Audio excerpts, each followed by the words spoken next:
자, 백분 토론 유튜브로 진행하는 연장전 이제 바로 시작할 텐데요.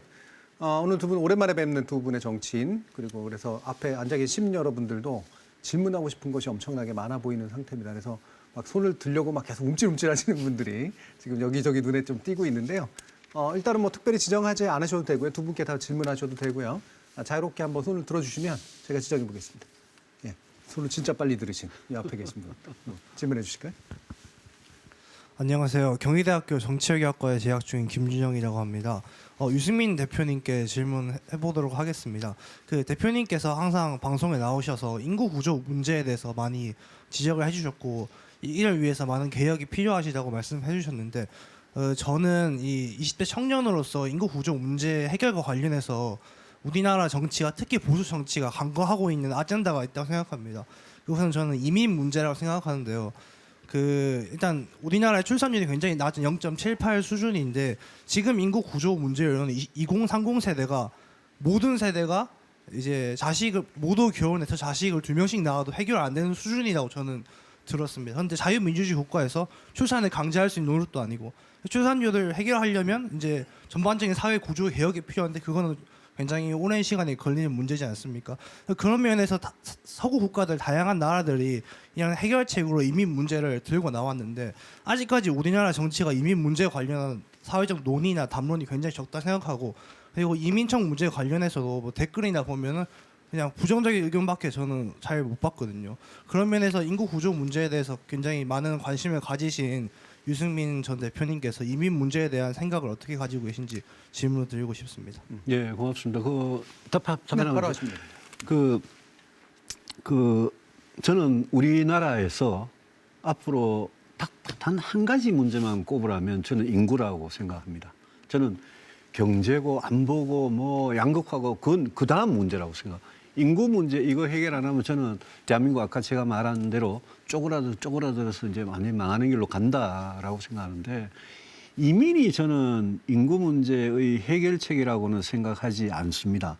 저는 이민을 받아들이는데 반대하지는 않습니다. 근데 단순 기술 외국인 노동자들을 지금 받아들이는 쪽으로 윤석열 정부가 가고 있고 이민청 설립도 그거와 결부해서 나오는 이야기인데 단순 기술 노동자이든 아니면 좀 고급 기술을 가진 전문직이든 그 사람들한테 지금보다 훨씬 더 문호를 개방한다고 해가지고 우리 인구 문제가 해결되느냐?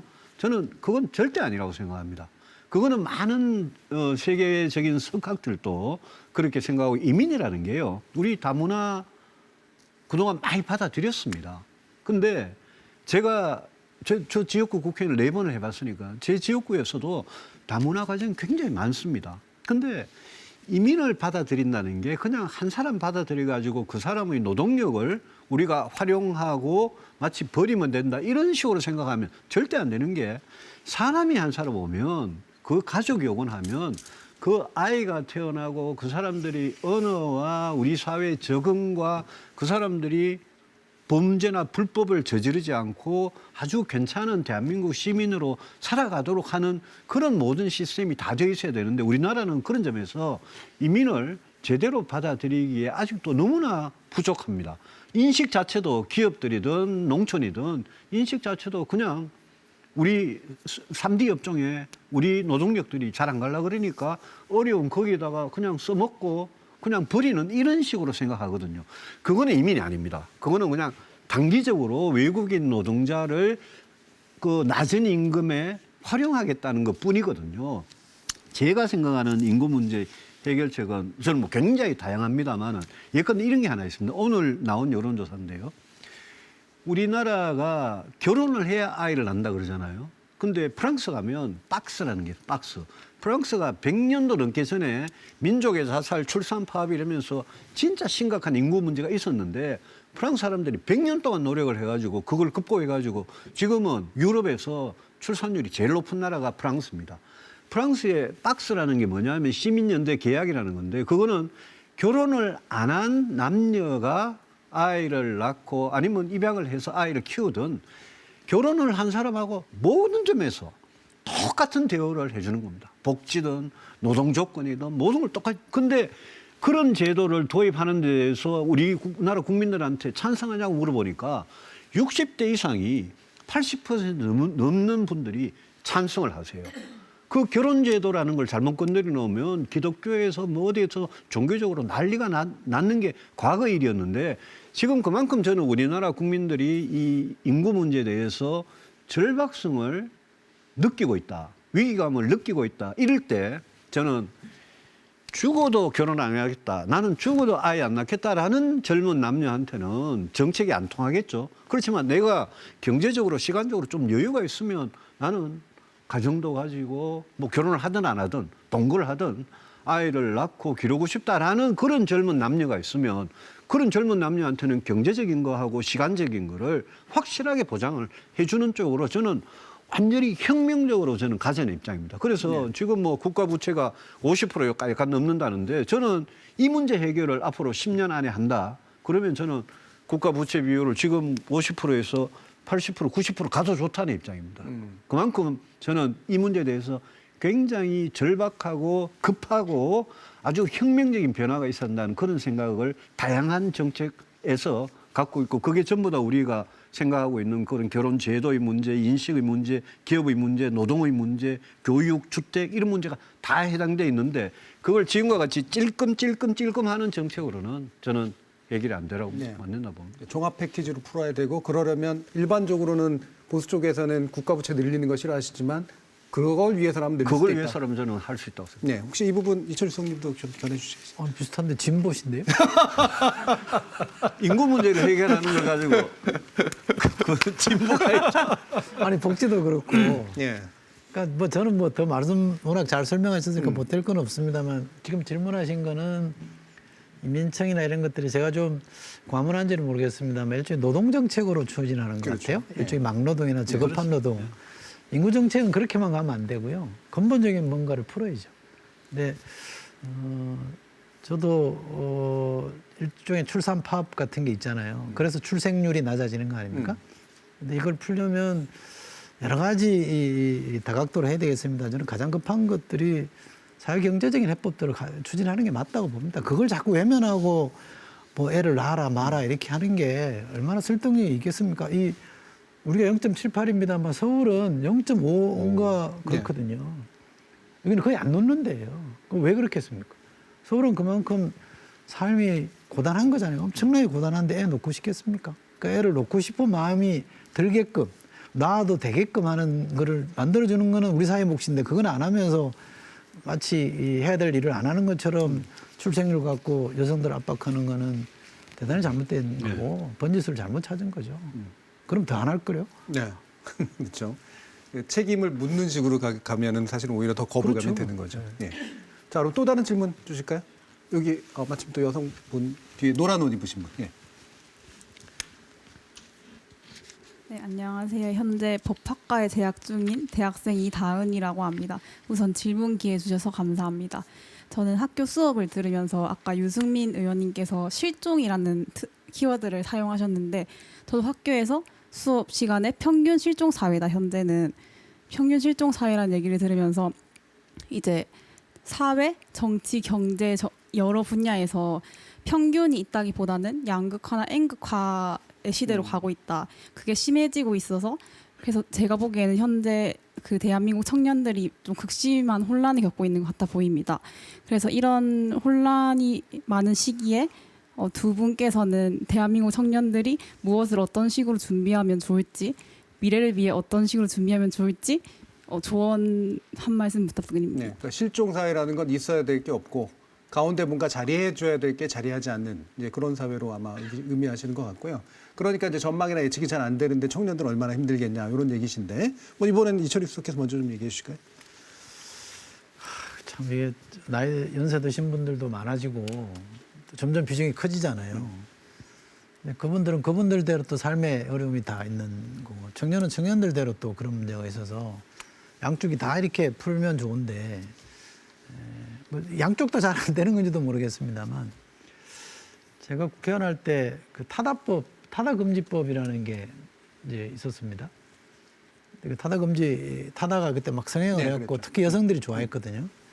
근데 그거를 이제 정부에서는 일반 택시 하시는 분들 생존권 때문에 그걸 이제 금지하는 쪽으로 입법을 했어요. 그때 제가 법사위에 있을 때인데 그걸 좀 반대했거든요. 어렵더라도 앞으로 가야 된다 우리가. 이걸 막을 수 없는 거라면 수용을 전제로 해법을 찾아야지. 이걸 된다 안 된다로 접근하면 아무 답이 안 나오는 거 아니냐. 근데 결국 제가 못 막았어요. 두 사람이 사실은 반대를 했는데 당시 이 법사위원장은 야당이었음에도 불구하고 이의가 없으므로 통과시킵니다 그러더라고요. 그래서 두 사람이 이의가 있는데 이의가 없습니다 저는 그래서 국회가 싫어진 이유 중에 하나입니다만 저는 그 어렵더라도 조금 더 과감하게 정책을 청년들을 생각하면서 가는 게 저는 맞다고 생각합니다.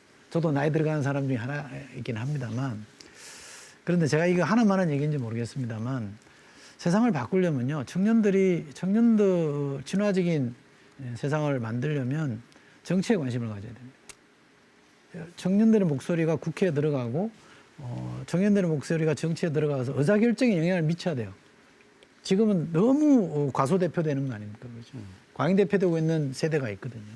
모든 문제를 세대로 만드는 거는 전 동의하지 않습니다만 어쨌든 크게 봤을 때 청년들의 문제가 왜 정치 아젠다가 안 되고 사회 아젠다가 안 되냐. 의사결정하는데 소외되어 있기 때문에 그런 거거든요. 그래서 저는 많이 들어가야 된다고 생각합니다.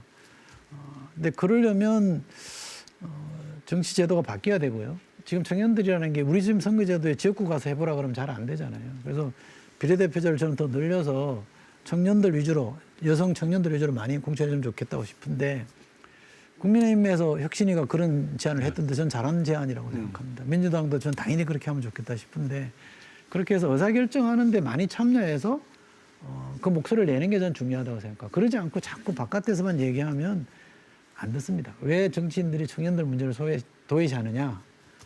표가 안 돼요. 투표를 안 오잖아요. 안 무서워합니다.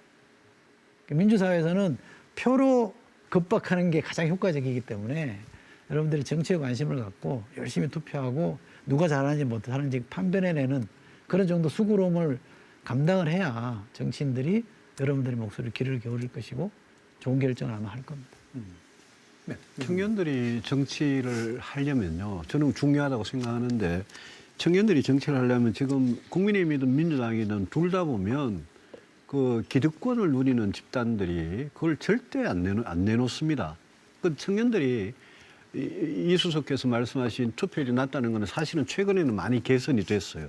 한 10년 전이나 15년 전하고 가장 최근의 대선, 가장 최근의 총선하고 비교하면 우리 20대, 30대, 40대의 투표율이 엄청나게 올라갔습니다. 그만큼 문제가 심각하다고 느끼니까 투표장에까지는 오세요.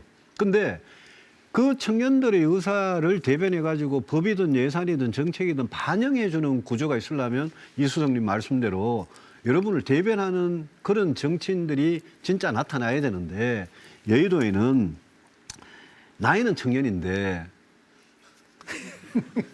나이만 청년이죠. 네, 나이만 청년인 그런 분들은 여러분들 대변을 안 하세요. 그래서 이거는 참 닭이 뭐냐 달걀이 뭐냐의 문제이기도 한데 그래서 그런 다양한 목소리를 대변할 수 있는 사람이 들어오도록 뭔가 선거 제도나 뭐 이런 게 진짜 바뀌어줘야 되는데 당장 손쉽게는 이제 비례를 늘리는 그런 방법도 있지만 사실 뭐 노무현 대통령 그렇게 하고 싶어하던 중대 선거구제라는 게 진짜 그 다양한 목소리 여러분들이 표가 한 20% 30%밖에 안 돼도 정치적인 권리를 행사할 수 있는 그런 제도거든요. 그런 게 중요하다고 생각하고요. 저는 청년들에 대해서 제일 안타깝게 생각하는 게 노동 관련입니다. 지금요. 서울, 인천, 경기 수도권뿐만이 아니라 부산, 대구, 광주, 전주, 전국에서 우리나라는 구조가요. 구조가 일자리 때문에 서울 부근에 와야지 기회가 있으니까 지방에 있는 청년들을 전부 다 쫙 블랙홀 같이 다 빨아들여 가지고 이 사람들 10명 중에 공기업, 대기업, 금융기관 좋은데 정규직으로 가는 사람은 한 2명, 3명 정도고 나머지 한 7명 정도가 비정규직으로 서울 부근에 와가지고 자기의 20대, 30대를 여기에 소비당하고 그러고 버려지는 거예요. 이대로 이 시스템대로 가면 저는 나라 미래가 없고 청년들은 절대 뭐 아이도 못 낳고 가정도 못 가지고 그거는 뭐 주택은 뭐 꿈도 못 꾸고 그렇게 되는 겁니다. 그래서 이 노동 문제를요. 그냥 단순히 그냥 비정규직 문제 뭐 없애라 한다고 되는 건 아니고 이거는 우리 기업들하고 또 정치를 하는 사람들이 머리를 맞대 가지고 비정규직으로 똑같은 청년들이고 거의 대부분 비슷한 청년들인데 이 사람들을 20대, 30대를 이렇게 우리가 소비하고 낭비하고 나중에 버려버리는 이런 거는 제발 좀 바꾸자라고 많은 부분을 뜯어 고쳐갔으면 좋겠어요. 그래서 한 분은 아까 정외과고 한 분은 법학과 일하시는데 그 능력의 차이 이런 게 뭐 있어봐야 얼마나 있겠습니까? 우리 인생은 80%는 운이거든요, 사실. 여러분이 남한에 태어나고 여러분이 부모만 태어난 게 전부 다 운입니다. 우리 능력이 똑똑하고 능력이 있어봐야 그게 얼마나 차이가 나겠습니까? 그래서 우리가 직업을 일자리를 만들 때 저는 이 비정규직 문제, 노동시장의 이중구조라는 이 문제를 해결해 주는 거 저는 그거를 정치권에서 해줄 수 있으면 정말 여러분들한테 저는 큰 일을 해주는 거라고 생각하고 좀 그쪽으로 갔으면 좋겠는데 제가 아까 윤석열 정부 비판했지만 개혁의 실종이라고 그랬잖아요. 노동개혁, 연금개혁, 교육개혁, 인구 문제 해결하기 위한 개혁 아무것도 안 하고 있잖아요. 그러니까 여러분들 그냥 조용히 투표장에 가서 투표만 하지 말고 진짜 좀 들고 일어나야 됩니다. 들고 일어나서 진짜 뒤집으셔야 돼요. 네. 반국가 세력. 보수가 아니라 진보시고. 예. 자, 근데 원래 예정됐던 시간은 사실은 다 되긴 했습니다만 제가 이제 시민논객 모시는 기회들이 이제 종종 있는데 오늘만큼 정말 질문 많이 하고 싶어 하시고 보니까 듣고 싶어 하시는 이제 기분 같은 게 좀 느껴지거든요. 그래서 제가 여기서 끝내면은 이제 얻어맞을 것 같아가지고 딱 한 번만 짧게라도 이제 답변을 주실 수 있게 이제 한번 하겠습니다. 이번에 이쪽에서는 이제 제가 안 시켰기 때문에 여기 회색 옷 입으신 분 한번. 경기도 수원에 살고 있는 직장인 김광성이라고 합니다. 저는 유승민 의원님께 질문 드리고 싶은데요. 아까 사실 TV 토론 시간 때 좀 들어왔었던 질문하고 좀 맥락이 비슷해요. 제가 드리고 싶은 질문은 앞으로 어떻게 정치를 하실 건지에 대해서 질문을 드리고 싶습니다. 뭐 책도 읽어봤고 여러 인터뷰하신 걸 보면 왜 정치를 하시고 어떤 정치를 하고 싶으신지는 뭐 많이 얘기를 하신 것 같은데 어떻게 정치를 하실 건가에 대한 거는 좀 그때그때 달라지는 거기도 하고 한 것 같아서 단순히 이렇게 질문 드리면 좀 너무 일차원적인 것 같고요. 좀 우리 현대 정치사의 어떤 사례를 평가를 해주시면서 답변을 해주시면 좋을 것 같습니다. 네. 드리고 싶은 그 사례는 DJP 연합하고 3당 합당에 대해서 입니다. 예. 뭐 그 당시 김영삼 대통령 말씀을 빌리자면 호랑이를 잡으려면 호랑이 굴에 들어가야 된다 했고 유승민 의원님 말씀을 직접 빌리자면 진흙탕에서 연꽃을 피워내는 게 정치라고 하셨는데 어떻게 정치를 하실 건지 네. 참 궁금합니다. 네, 내용은 분명히 다 있는 것 같은데 수단이 이 정당에서 계속할 거냐, 아니면 뭐 연합이라도 할 거냐, 뭐, 뭐 이런 식의 질문이시세요. 예, 그래서 어떻게, 옛날 것까지 평가도 부탁한다. 어떻게 대통령 될 거냐 이거 그렇죠. 같은데요. 예, 어떤 식으로 대통령이 되실 거냐. 예, 일단 먼저 한번 들어보시고 조언도 한번 수원에서 들어보죠. 수원에서 이 추운 날씨 멀리 오셔서 감사드리고요. 저한테는 굉장히 본질적이 어려운 질문이에요. DJP 연합은요. 제가 DJ 때 정치를 처음 시작했습니다. 2000년에. DJP 연합은 집권을 하기 위한 수단으로 끝나버렸죠. 왜냐하면 DJP 연합이 더 고상한 목적을 하려면 DJ가 추구하는 어떤 정치와 JP라는 그분이 추구하는 정치가 좀 결합이 돼가지고 굉장히 폭넓은 그런 정치를 끝까지 DJ 임기 끝까지 해줄 수 있었으면 저는 우리 역사에 굉장히 도움이 됐을 거라고 생각하는데 정권을 잡고는 그냥 헤어져 버렸죠. 3당 합당도 김영삼 대통령이 정권을 잡기 위한 좋은 수단이었던 것 같은데요. 근데 3당 합당은 DJP 연합보다는 약간 더 오래 간 측면이 있어요. 왜냐하면 우리 국민의힘이라는 지금 여러분이 뭐 좋아하는지 싫어하는지 몰라도 국민의힘이라는 지금 정당이 제가 이 정당에 대한 미련이 굉장히 애정과 이런 게 남아있는 이유가 저는 윤석열 대통령은 그냥 굴러들어온 돌이에요. 윤석열 대통령은 이 당에 있은 적이 별로 없습니다. 근데 저같이 24년 동안 제가 바른정당 한다고 3년 동안 어디 길바닥에 나갔다 다시 돌아왔지만 근데 저같이 보수 정당을 24년 동안 지켜온 사람 입장에서는 이 당의 뿌리와 이 당의 역사에 대한 애착이 굉장히 있고 어떻게 보면 그 이 산업화 세력하고 YS로 대표되는 민주화 세력이 그렇게 결합을 해가지고 그 흔적이 아직까지도 좀 남아있다는 게 저는 그게 굉장히 좀 프라이드 같은 느낌이 듭니다. 왜냐하면 합쳐야 되지 자꾸 떨어지면 이게 뭐가 될 일이 없으니까. 저보고 어떻게 할 거냐 물으시는데 저는 최소한 지난 한 8년 정도는 굉장히 좀 어려웠습니다. 정치하기가. 이제 그때가 새누리당 원내대표 하다가 이제 그만두고 그 이후 지금까지 굉장히 어려웠는데 나중에 이수석께서 조금만 보충해 주시면 너무 고맙겠는데 예, 저는 저니까 저는 저다운 정치를 끝까지 해야 되는 거 아니냐 싶습니다. 그리고 제가 아까 인생의 80%가 운이라는 거는 정치인한테도 사실 적용이 되는 겁니다. 검찰총장 하던 윤석열 대통령이 입당 몇 달 만에 완전히 문재인 정권을 끝장낼 카드로 보수층한테 아니면 문재인 정권을 싫어하는 사람들은 인식이 돼가지고 한 것도 어떻게 보면 그분의 운이고요. 운이 너무 좋아가지고 준비가 안 돼가지고 지금 이러고 있는데 근데 제같이 정치 오래 하는 사람이 그런 기회를 못 잡는 것도 어떻게 보면 제가 약간 쉬움과 멀어진 그런 측면도 있었거든요, 그동안. 그러면 제 같은 경우에 지금 와가지고 그걸 가지고 막 눈앞에 보이는 어떤 정치적 이득만을 위해서 욕심을 내가지고 막 그렇게 정치공학적으로 계산기 두드려가면서 하는 게 그게 과연 통하겠느냐. 저는 아니라 봅니다. 그래서 저는 제가 이 한국 정치에 뭐 조그마한 기여라도 하려면 제가 생각하는 저는 뭐 보수 정치인이니까 제가 늘 개혁 보수가 바뀌어야 된다고 주장했고 그 주장을 일관성 있게 제가 밀고 나가고 어떤 어려움이 있더라도 그 주장을 실현하려고 그러는 게 그 과정에서 국민들이 판단을 해주시면 제가 더 큰 일을 할 수 있는 거고 저는 막 그 정도 생각을 하면서 가고 있습니다. 네, 가능한 한 민주화 이후에 보수 정당을 지켜온 태도를 유지하시려고 하시는 것 같은데 굴러 들어온 돌이 또 한 번 뭔가를 만들지 보고 싶진 않으신 것 같은. 아니요. 굴러 들어도 좋은데 좀 이상한 돌이 굴러 들어가지고.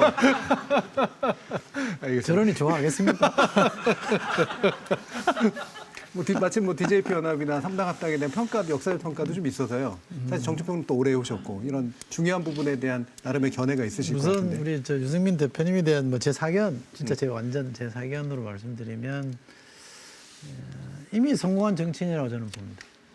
수없이 많은 정치인들 중에 이렇게 사실 뭐가 되냐 안 되느냐를 가지고 정치인을 평가하는 것보다는 정치를 어떻게 해왔냐, 무엇을 가지고 정치 활동을 했느냐가 중요하다고 보는데 그런 점에서 보면 저는 유승민 대표님은 충분히 성공한 정치인이라고 저는 생각하고요.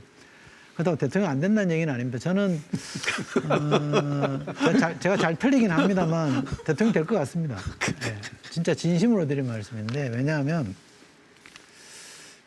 YS가 그 대선에서 3등하고 떨어지고 나서 총선에서 또 3등 했잖아요. 대통령 될 줄 알았습니까? DJ 대통령께서 YS한테 지고 영국 갈 때 대선 나와서 대통령 될 거라고 생각했습니까?